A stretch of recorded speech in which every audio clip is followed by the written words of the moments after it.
Hello again, ladies and gentlemen, girls and boys, fine creatures of all kinds. Welcome back to Georgetown. Georgetown.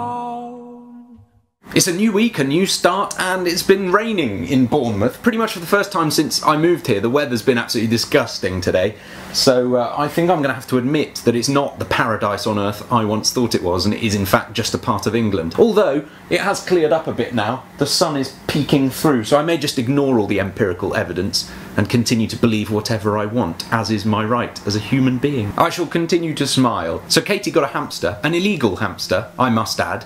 If the landlord's watching, I do not condone said hamster, but the fact of the hamster remains. The hamster's name is Billy Piper. I once had a hamster called Curtly Ambrose and a fish called David Bellamy, so I can't really judge. Got me thinking though about baby names, like what you might call your children. I think if I ever had a son, I would call him Christopher George Rees, after my father, because I'm named after his father, George William Rees. I think there's a nice symmetry to it. If I ever had a daughter, I think I'd call her Phyllis Gertrude.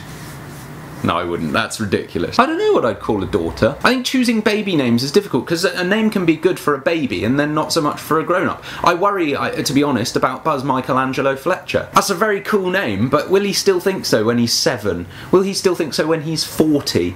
I don't know. I assume he will grow up and he will own it. A lot of people use family names when it comes to naming their children. I had a couple of friends at school. One was called Harley and another one was called Lomas. They were like, not their last names. I had another friend called Angus Archie Sylvester. He's a very good guitar player, but he never really liked telling people his name. A lot of celebrities go down the path of like willfully bizarre names, like Apple and Satchel and Prince Michael Blanket the Third. You know, all this. It's difficult. I'm not sure I could pull that kind of thing off. I'm not sure I could call a child Emperor Zoroaster of the Wealth of Universes. It wouldn't work for me. I think I'm more inclined to stick to old-fashioned names like Sydney or Edna, because they've got to come back into fashion eventually, surely. These things are circular, right? Then there's joke names, like where you use the name to spell out words in the initials. There's something vaguely exciting about the idea of calling a child Charles Anthony Rees, so that you can go around telling people his name is Carr. Or, you know, Robert Andrew Walter Rees. Or the good old first name last name thing, like Neville or Reese. Right, what's your name? Neville. And your last name? Neville. Huh? That's not bullying, is it? What I'd like you to do is tell me in the comments what you would call your children if you were to have any, or what you have called them if you have already had some. What do you look for in a name? Do you think it needs to be culturally appropriate? Do you think it needs to be unique and fun?